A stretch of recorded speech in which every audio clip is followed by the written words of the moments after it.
I'd like to begin by saying I have not voted in a national election since 2016, and my blood pressure has never been lower. I'm done. I'm done pretending that choosing between two people who both got their policies from the same three corporate lobbyists is democracy. That's not democracy. That's a group chat with two options and a mute button. Let me talk about what I found instead. The part where I explain democracy like I'm talking to a squirrel. So, Cadence Democracy. It's a voting system that runs on a local server in a barn. A literal barn. The kind of barn where I keep my emergency acorn reserves and Kevin the vibrating mushroom. Here's how it works. Every 6 months, I walk to the barn. 20 of my neighbors look at me and say, yes, that's David. He smells like patchouli and poor decisions, and a USB printer spits out a piece of paper with 5 passwords on it. That paper is my voting identity. No cloud, no app, no facial recognition, just paper and the fact that Brenda from 3 houses down remembers my face. But David, what if someone steals your paper? Brenda, the last thing a hacker wants to steal is a piece of paper that smells like compost tea. This marries perfectly with a resource-based economy. Here's where it gets good. A resource-based economy says, allocate resources based on what exists and what's needed. Cadence Democracy says, allocate decisions based on who actually shows up and cares. Do you see what just happened? We replaced money and politicians with the same principle.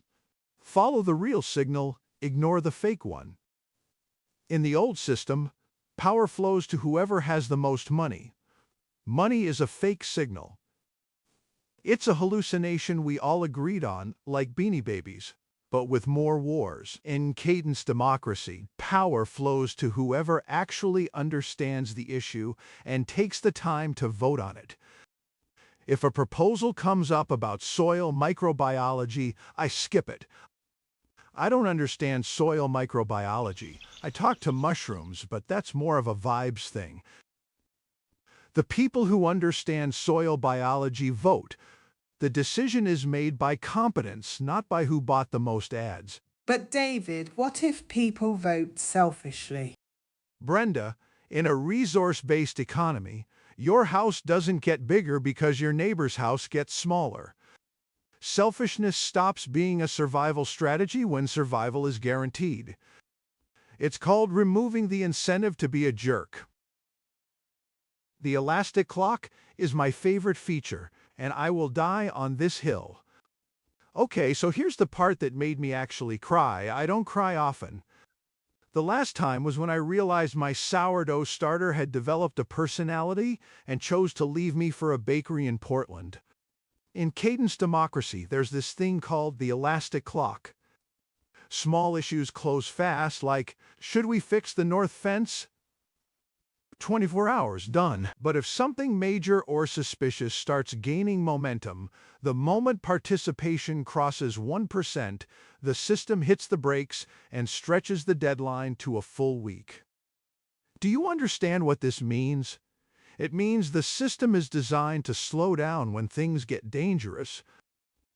Our current political system does the exact opposite. A crisis happens, everyone panics, and they pass a 2,000-page bill at 2 a.m. that nobody read. That's not governance. That's a hostage negotiation with a PowerPoint.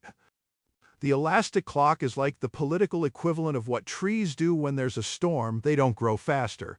They dig deeper. Forking the barn. The ultimate I quit button. And then there's step 4. My absolute favorite. If tyrants, corrupt gangs, or God forbid an HOA board takes over your server barn, you don't fight them, you don't throw rocks, you just leave.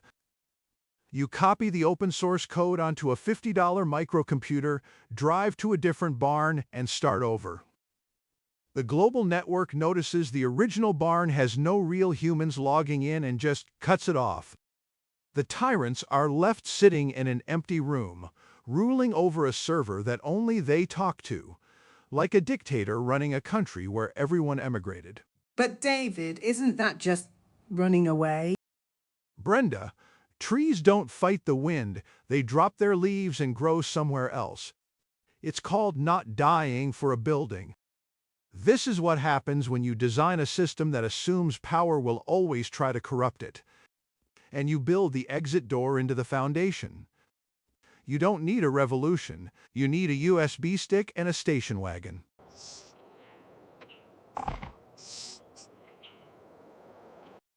The part where I connect everything back to the mushrooms. Look, a resource-based economy says the Earth already has enough. Cadence democracy says the people already know enough. The only thing missing is a system that trusts both of those things at the same time. Money pretends scarcity is real. Representative democracy pretends ignorance is okay. Both are lies we agreed on because the alternative felt too big. But it's not too big. It's a barn. It's a printer. It's 5 passwords on a piece of paper. It's 6 neighbors standing in a circle saying, yeah, that's David. It's a $50 computer running code that anyone can read. The forest doesn't have a Congress. The forest doesn't have a currency.